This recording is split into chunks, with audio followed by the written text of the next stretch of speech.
So I just finished RZIM's Let My People Think, or that's Ravi Zacharias' podcast. Let My People Think is the podcast that he does. The podcast was on. It was John Lennox who was the speaker.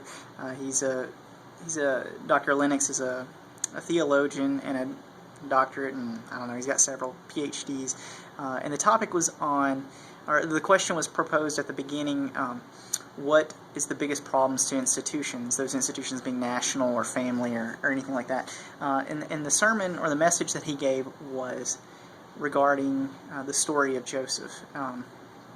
Those of you who know your Bible, it's the story of Joseph and his coat of many colors, and he was the one who was shown favoritism by his father, which made his brothers envious of him, which they put him into slavery or sold him into slavery, and then he went on to be raised in Egypt after he made his way up through the ranks. He was betrayed by Potiphar's wife, and then he was thrown into prison, and then he interpreted dreams, and then the Pharaoh had a dream, and you probably know the rest of the story. He ends up making his way up and becoming like head of all the land of Egypt.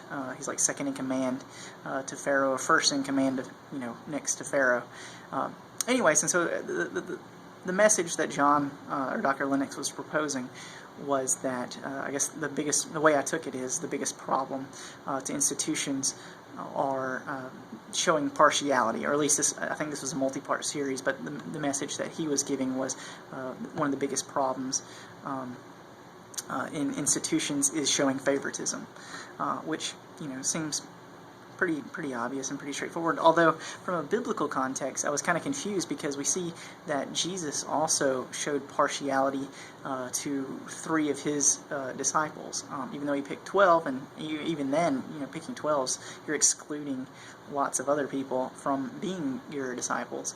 But even then, of the 12, 3 were even more special than the others. I can't remember who all they were. I think it was James, Peter, and John. John, I think, was the one he most loved, or he was described as being the most loved.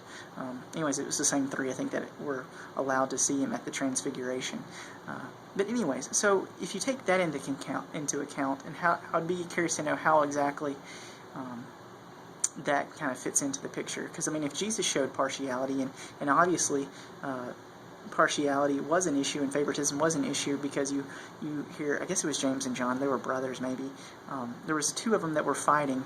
It was the sons of thunder, or the brothers of thunder, I think is what they were described as. I can't remember exactly which ones they were, but anyways, they were the ones who were fighting over, and they asked Jesus, who will sit next to you in your kingdom? And of course he gave his famous quote as saying, he who is last will be first, saying that you shouldn't fight over who will succeed.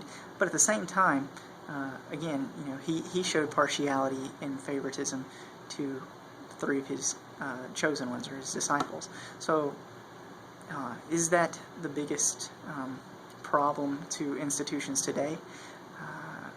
I don't know. I haven't really decided what are the biggest hindrances to institutions, other than the obvious one would be self-interest, far and beyond out of all of them. Any institution where individuals look to achieving their own selfish needs and gains seems to would take away from the benefit to everyone else. So, and how this would relate to from a political point of view, like Adam Smith's philosophy, where the bench looking after the best interests of the individual in a way can work out to the best interests of everyone else. But that doesn't seem, obviously it seems like there's got to be a breakdown at some point. So I haven't finished reading Wealth of Nations to figure out what Adam Smith had to say about that. But anyways, that was my thoughts on John Lennox's talk on partiality and regarding what's the biggest problems to institutions today. Thanks.